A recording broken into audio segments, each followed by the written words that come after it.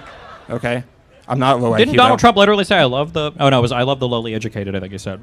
But look, these are two different issues, and yes, after the deportation, the mass deportations, yes, we need race realism, we need a eugenics program, healthy babies, we got to get the IQ rate higher. Those are all long-term goals, and yes, those are important. Why do you think it was the case that countries that tried to be like racially pure kind of ended up failing, and the countries that are like the most diversified? In value, America's greatness is not because of diversity. America's greatness. that's just an accident.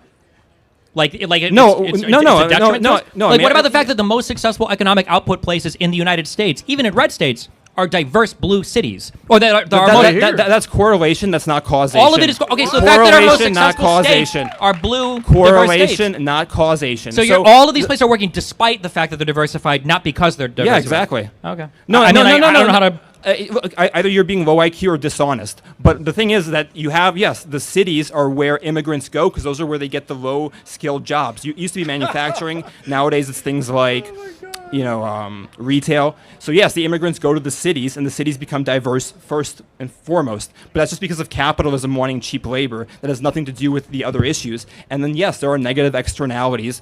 And by the way, a lot of these immigrants, if it wasn't for the capitalists underpaying in wages and all the government subsidies, all the government welfare, a lot of these immigrants, they couldn't even afford to be here. But yeah, because of these issues, that's why these cities are more diverse. Okay. It's not because the immigrants are not making the cities great. It's the other way around. White people make the cities great. Immigrants come in later. Listen, we only have 5 minutes left. That's I don't fine. think we're going to figure this one out, but I wish you luck in your white Deport nationalist him! Deport him, everybody. Send him away. Take care, Destiny. Get away. Get away. Yeah, get away. Oh, hey no. guys, The walk of wait. shame. Be nice to the white supremacists. It's like Jacob Come Fry on. and the walk of shame. Hey guys, I am not a conservative or Republican. Amen. That guy was a huge chud. Not like that. I do, however, have a question for Destiny in particular. Did you see the news about Kristi Noem? Yeah, and I think I just read a couple hours ago that apparently Kash Patel is on the way out. I did see that as well. No. Now, I know you guys are running out of time. I only have one question. I don't want to debate you guys on anything. I agree with most of your standpoints. But who's the bigger cuckold, you or Kristi Noem? Oh, good one. No, I mean, it's a legitimate question. Not Got intended him. to be Got like it. You see how a- everybody was like going crazy after you said that? Not my intention, but legitimate question. Well, I don't know how I'm supposed to answer it. So, are you talking about Kristi Noem? I don't understand how you she's know- a cuckold. Well, I mean, her husband's playing with fake breasts, talking online with guys. You I guess watching I've your never wife been with dance somebody men in who's the had fake background. breasts Who's the talking bigger with it. cuckold, Nick? I mean, Destiny. I called you Nick. Wow. My bad. I thought it was TPUSA. Have you seen the women that this guy has slept with? No, I Okay. haven't. Yeah, you okay? But it's a legitimate question. I'd love an answer, Destiny. Well, send me an email and I'll write you a detailed response, okay? Since you seem so interested in it, all right? Okay, I appreciate it. Yeah, no Deport him problem. again.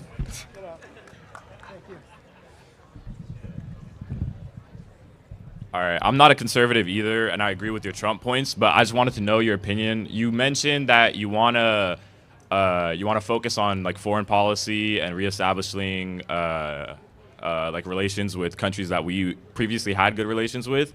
So, what's your opinion on like our intervention with Iran and a bunch of Israeli conflicts right now? Because in Iran we had the nuclear deal under Obama, and then Trump was the one who got rid of it. So I agree that Trump's terrible for that too. But I feel like the biggest problem is foreign intervention, especially with a lot of what we're funding for military backing in Israeli conflicts and the Middle East. And I feel like we should pull away from that. So what's your opinions on that? Are you asking all three of us or just him? Anybody. Yeah, fuck Israel. Yeah. Okay.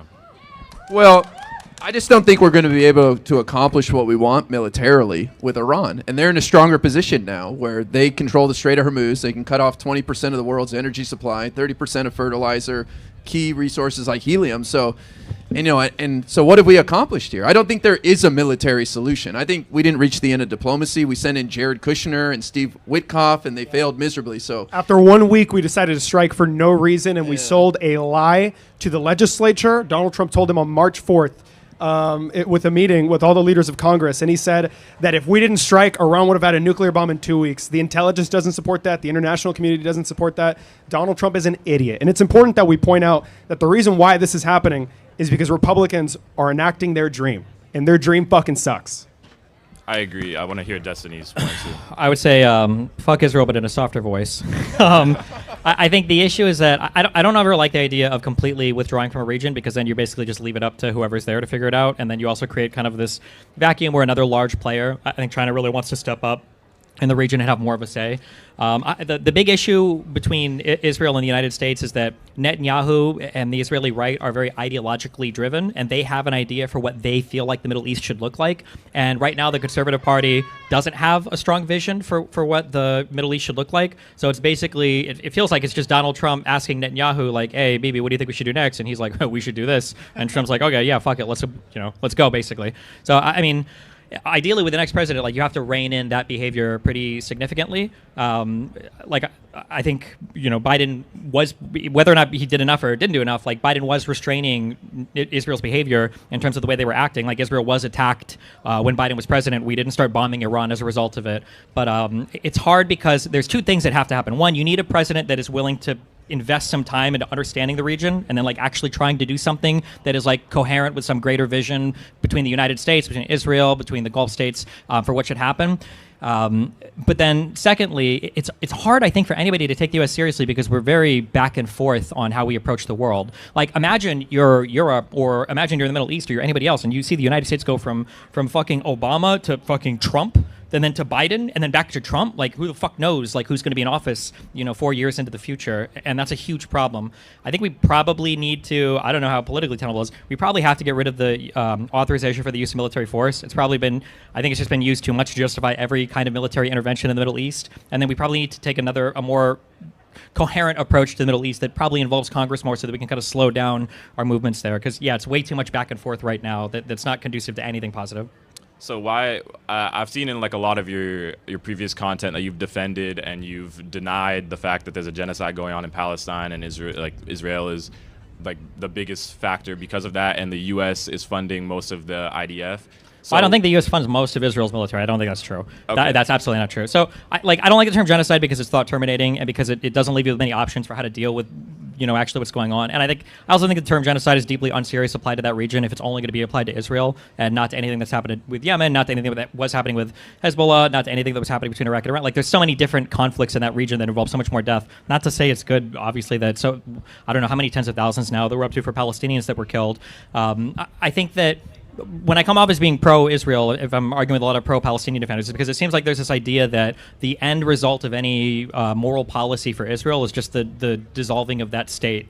And I feel like whatever future is beyond that door would not be a good one for a huge number of people involved. But I mean, like, I don't support how far right, how crazy, like, ultra-Zionist a lot of that regime is now in terms of them capitalizing on every single mistake that's being made in that region in order to further their own agenda. But I guess the big concern I have when people who are on this, like, they're an apartheid genocidal state, when they engage in this rhetoric over and over and over again, and then you get some people who are really extreme, who are even supportive of, like, the Houthis or Hezbollah or Hamas, they create this unrealistic environment where there's no off-ramp for anybody. There's no reasonable talks of, like, how do we settle anything? And in an environment where there is chaos, Israel will thrive if nobody else has any other vision. So off of the backs of the October 7th attacks and the whole world condemning the hell out of Israel, like, what did the Palestinians or anybody else get for it? Hamas is gone. The Palestinian Authority is crippled. You've got Hezbollah is gone. Nasrallah was killed. The Houthis are, who knows what they're doing right now. Iran, now all of their leadership is dead. Assad is gone in Syria. Israel's bombing Beirut, in Lebanon now. I understand. Yeah. I understand all of that, but you're saying October 7th as if this was the start of Israel's conflict in the Middle East, and it's not true, because Palestine has been being diminished and being held in apartheid for the past 70 years, and I believe that Israel is the starter. Wait, why of the a lot past of 70 years? in the past 7 years, because ever since Israel was established as a state, Palestinians have been losing their homes. They've been. What about when Jordan controlled the West Bank, or what about when Egypt controlled the Gaza Strip? I'm not saying that it's just Israel, but I'm saying that Israel has been the biggest factor in the apartheid and the oppression of Palestinian people over the past 70 years. And I believe that you can't defend or deny the fact that it's a genocide going on when their people, especially at Gaza Strip, have been completely wiped out almost entirely. Their neighborhoods are gone. Sure, I guess if that's your perspective, what do you think is like a reasonable step forward? Like, what is, like how do you resolve? Like, do you think like a two-state solution is ethical, or do you think that the whole state of Israel just needs to be a single state, one person, one vote? You know. I think it begins with Israel and America entirely stopping their intervention in countries like Palestine and allowing for them to survive, because Palestine has not been given the chance to survive, and October 7th has been an excuse to continue their agenda. And it was not covered by the media before, and ever since October 7th, it was just. Well, we've been covering. Well, the media's been covering Israel-Palestine for decades, right? It has, but it was never covered for the youth. And at the extent that it was now, the awareness is at the all-time highs. There's been a turning point in Sure, U.S. I agree, there's been favorability maybe more, yeah, but like for pro-Palestine. What is like the step forward right now if we think that Israel is like a genocidal apartheid state? The solution is for them and America to stop their funding into Middle Eastern invasions. Like, they've been involved in Libya, they were involved in Afghanistan, they were involved in Iraq. They've been involved in the Palestinian genocide. Whether you want to think that it's direct funding or not, they are indirectly involved as well. Let's say the U.S. cuts ties with Israel and we stop financially supporting them completely, and Israel carries on. What do we do at that point? Then we should ideally support the side that's being oppressed.